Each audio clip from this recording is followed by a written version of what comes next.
Évangile de Jésus-Christ selon Saint Jean, chapitre 7, versets 1 à 2, puis versets 10, 14 et 25 à 30.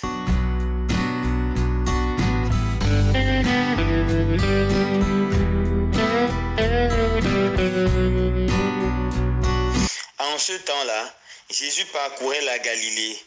Il ne voulait pas parcourir la Judée, car les Juifs cherchaient à le tuer.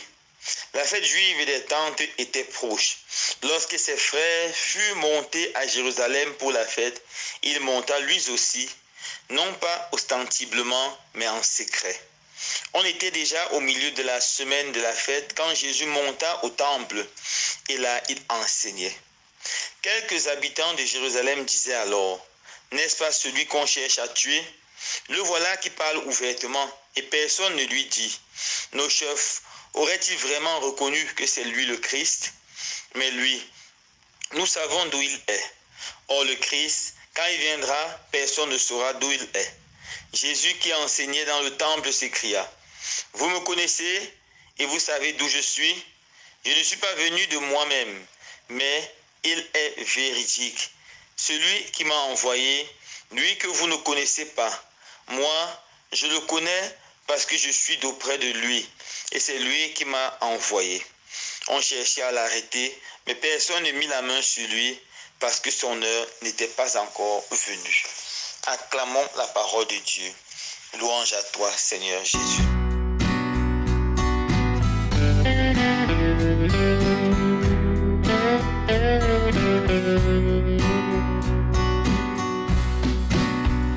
Frères et sœurs bien-aimés, l'évangile d'aujourd'hui se situe dans un contexte de grande hostilité contre Jésus.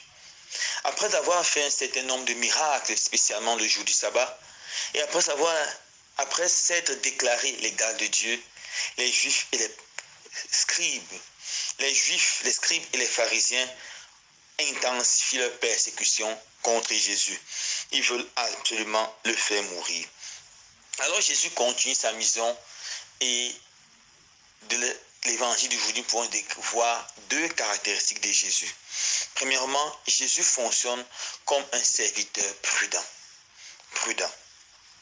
Jésus sait que les Juifs veulent le tuer.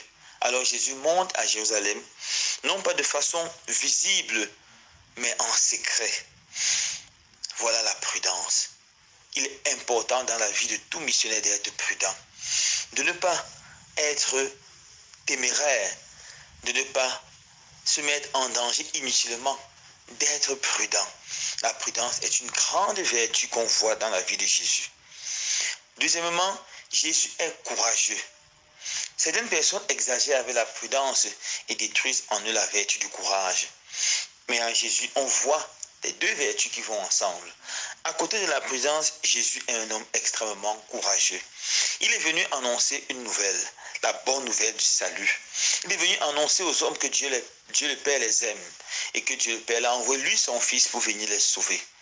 Et il sait que seule cette nouvelle, seul cet enseignement peut sauver les hommes. C'est pourquoi, malgré que les Juifs veulent le faire périr, il va au temple de Jérusalem et là il enseigne. Il enseigne avec courage, il enseigne avec force et il enseigne avec puissance. Nous devons, frères et sœurs bien-aimés, à l'exemple de notre Seigneur, apprendre à être des hommes prudents et aussi des hommes courageux. La prudence doit nous aider à éviter les dangers inutiles, les dangers qui surviennent et qu'on peut par notre raison ou par la sagesse éviter. Nous devons apprendre à les détecter et à nous en écarter. Deuxièmement, nous devons être des hommes prudents. Devant l'annonce de l'évangile de Jésus, nous sommes souvent appelés à prendre une décision radicale pour ou contre le Christ. Et cette décision radicale peut nous entraîner au danger, peut mettre notre vie en danger, nous entraîner éventuellement à la mort. Devant de telles choses, frères et sœurs bien-aimés, nous devons nous armer de courage, comme Jésus s'est armé de courage et de bonne volonté pour persévérer. Martin Luther disait, si quelqu'un n'a pas une raison forte pour laquelle il peut mourir, il ne pourra pas mener une belle vie. La raison forte pour laquelle Jésus pouvait mourir, c'était le salut des hommes. Il voulait sauver les hommes. Si nous avons aussi à cœur une raison forte pour laquelle nous pouvons mourir, c'est-à-dire l'amour de Dieu, la justice pour nos frères et sœurs, alors nous pourrons vivre et nous pourrons être des hommes et des femmes courageux et courageuses. Si nous n'avons pas une raison forte pour laquelle nous pouvons nous sacrifier, alors jamais nous allons connaître la joie de l'abandon et du service véritable. C'est ce courage de Jésus qui a animé beaucoup de martyrs, qui a accompagné beaucoup de saints, si bien qu'ils partent jusqu'au dernier sacrifice, au sacrifice ultime. Alors mes frères et sœurs bien-aimés, qu'est-ce qui te fait encore peur aujourd'hui? Qu'est-ce qui t'empêche d'annoncer l'évangile par ta vie et par tes paroles?